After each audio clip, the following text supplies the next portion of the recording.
দুর্গাপূজা আসলে সকলের থেকেই নারীরা বেশি আনন্দিত হয় এবং মা দুর্গা নারীদেরকে প্রাধান্য দিয়েই কিন্তু দুর্গাপূজার উপস্থাপন করা হয়েছে।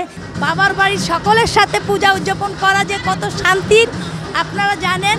যতই মানুষ শ্বশুরবাড়িতে থাকুক না কেন, বাবার বাড়ির প্রতি একটা টান আলাদা থাকে।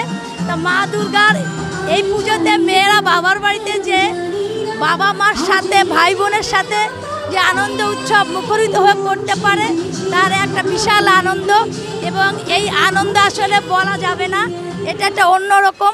তার মানে এই নয় যে শ্বশুরবাড়িতেও যাওয়া যাবে না, শ্বশুরবাড়িটাও একটা সময় মেয়েদের আপনজনই হয়ে যায়। তারপরেও সব সময় তো শ্বশুরবাড়িতেই থাকা হয়, সকলের সাথেই থাকা হয়। কিন্তু বিশেষ একটা দিন এই দুর্গাপূজা, এই দুর্গাপুজোতে মেয়েরা বাবার বাড়িতে যেতে পারে, এটা মা দুর্গাই সেইভাবেই আমাদেরকে অধিকার করে দিয়েছেন।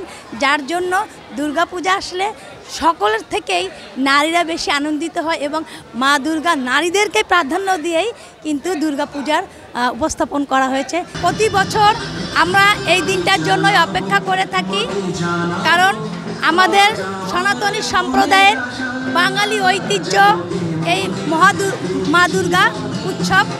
এই প্রতি বছর আমরা যারা সনাতনী সম্প্রদায়ের মেয়েরা আছি তারা কিন্তু অপেক্ষা করে থাকি এই দুর্গা পুজোর জন্য, কারণ মা দুর্গাই শিখিয়েছেন যে সে কিন্তু তার শ্বশুর বাড়ি থেকে বাপের বাড়ি আসছে।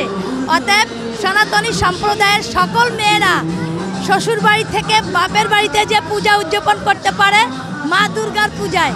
এই জন্য আমরা প্রত্যেকে যারা নারীরা আছি সনাতনী সম্প্রদায়ের, আমরা প্রতি বছরই অপেক্ষা করি। সারা বছর যেরকম শ্বশুর বাড়িতে থাকি, ঠিক এই দিনটা কবে আসবে এবং কবে বাবার বাড়ি যাব। এবং এই আমাদের সনাতনী সম্প্রদায়ের মেয়েদের জন্যই কিন্তু আমাদের এই দুর্গা পূজা। এবং মা কিন্তু শিখিয়েছেন যে প্রত্যেক সনাতনী সম্প্রদায়ের মেয়েকে বাবার বাড়ি যাওয়ার অধিকার।